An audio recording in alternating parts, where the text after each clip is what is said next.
Professeur Pierre-Alexis Geoffroy, bonjour. Vous êtes professeur de psychiatrie, responsable du centre Chronos sur l'évaluation du sommeil chez les patients avec un trouble mental et également responsable national de la formation spécialisée transversale sur le sommeil. Alors cette formation spécialisée transversale, elle implique de nombreux universitaires du sommeil qui a conduit à bien mettre en avant qu'au niveau pédagogique, il y avait un élément essentiel d'enseigner le sommeil. Est-ce que donc vous pouvez nous en dire un peu plus sur ce rôle des universitaires et la façon dont vous avez proposé récemment de les coordonner cet enseignement sur le mode d'un collège des enseignants, je crois. Alors, merci beaucoup pour cette question. Effectivement, ce CNESOM, Collège national des enseignants en médecine du sommeil, est né du comité national pédagogique de la FSC Sommeil, où dans ce comité national pédagogique, on a 2 représentants par DES, par diplôme d'études spécialisées, donc 2 représentants de la psychiatrie, 2 représentants de la pneumologie, 2 représentants de la neurologie, 2 représentants de la pédiatrie, 2 représentants de la physiologie, bref, 2 représentants de l'ORL, de la cardiologie. Voilà, l'idée c'est que toutes les spécialités qui participent à cette formation spécialisée sommeil soient représentées. Ce comité existe, a été présidé d'abord par Jean-Claude Meurice, puis par Isabelle Arnulf et maintenant par moi pour représenter la psychiatrie. Et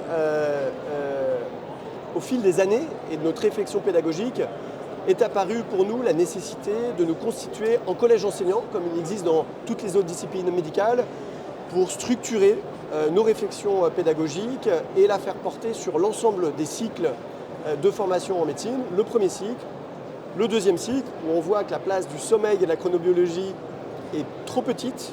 Il y a un seul item par exemple pour l'internat, ce qui est ridicule vu la place qu'a le sommeil et les différentes pathologies du sommeil dans les différents champs médicaux. Le sommeil est partout et un seul item c'est évidemment beaucoup trop faible par rapport à ce qu'on apprend.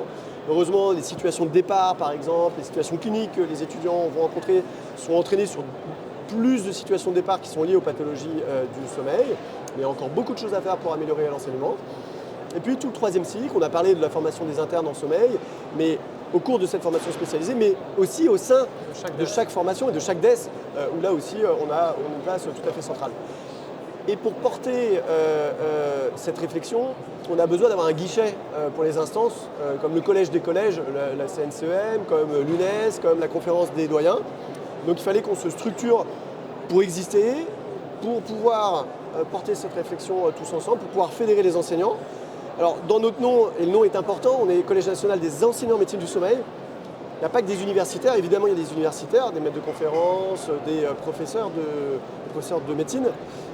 Mais on a souhaité aussi que soient représentés d'autres types d'enseignants, à savoir des chercheurs, enseignants, mais aussi des praticiens hospitaliers qui ont des activités, qui ont des charges d'enseignement dans la médecine du sommeil. Et ils sont nombreux dans notre communauté de médecine du sommeil. Ce collège, il a pour but d'être vraiment une première étape pour après produire aussi un ensemble de matériel pédagogique qui seront validés par ces enseignants en médecine du sommeil et qui seront diffusés du coup avec un certain label et une certaine cohérence. Et donc ça, on va dire, c'est vraiment l'ADN de la création de ce Collège national des enseignants en médecine du sommeil. Et oui, pour prendre l'exemple du deuxième cycle, donc il y a un item, l'item 110, qui regroupe toute la prise en charge de la somnolence, toute la prise en charge de l'insomnie et des comportements inhabituels pendant le sommeil. On pourrait imaginer par exemple 3 items. Au moins 3 items. Et ça serait ce que le CNESOM pourrait porter par exemple pour le deuxième cycle. Absolument. Sur cela. Et ça serait décliné dans les différentes formations et montrer une cohérence inter-formation dans l'approche du sommeil en pédagogie.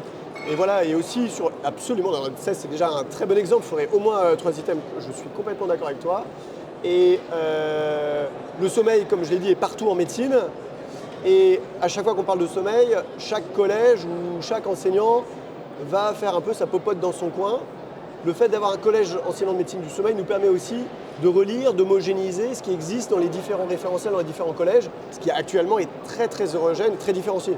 Alors on l'a fait un peu entre collèges par exemple de psychiatrie, collège de pneumologie, parce qu'on se connaît entre référents pour les différentes spécialités. Mais dans les autres disciplines, malheureusement, le travail n'a pas été fait. Et donc, l'idée c'est ça aussi, c'est d'être plus visible, d'avoir des interlocuteurs identifiés et de pouvoir répondre à ces différentes missions. Alors, c'est un collège d'enseignement, mais ça fait erreur, il n'y a pas de collège national des universitaires de médecine du sommeil encore. Est-ce que ça pourrait ouvrir la piste à une réflexion pour créer des enseignants universitaires de sommeil? Alors, pour l'instant, ce n'est pas des réflexions qui ont été ouvertes. C'est évidemment un souhait que notre communauté a et c'est ce que d'autres collèges qui se sont structurés ont pu obtenir par la suite. Par exemple, l'exemple de l'addictologie est assez parlant. Là aussi, c'est une formation transversale. Plusieurs DES peuvent accéder à la formation de l'addictologie. Et leur structuration en collège a permis par la suite d'avoir une intersection, on appelle ça, au CNU, qui permet de nommer des professeurs dans le domaine de l'addictologie, avec malgré tout une appartenance à des formations. Et je pense que l'aspect multidisciplinaire, certains ont peur de la disparition de cet aspect multidisciplinaire, les choses ne sont pas exclusives. On peut garder cet aspect multidisciplinaire tout en créant des intersections, et ce qui favorise et ce qui va finalement aussi permettre de continuer à favoriser l'excellence dans notre domaine en poussant avec des critères, avec des standards, avec des évaluations, les collègues qui se destinent à des voies universitaires. Et ça, si on veut améliorer le niveau global universitaire, ça sera nécessaire comme pour toutes les autres spécialités.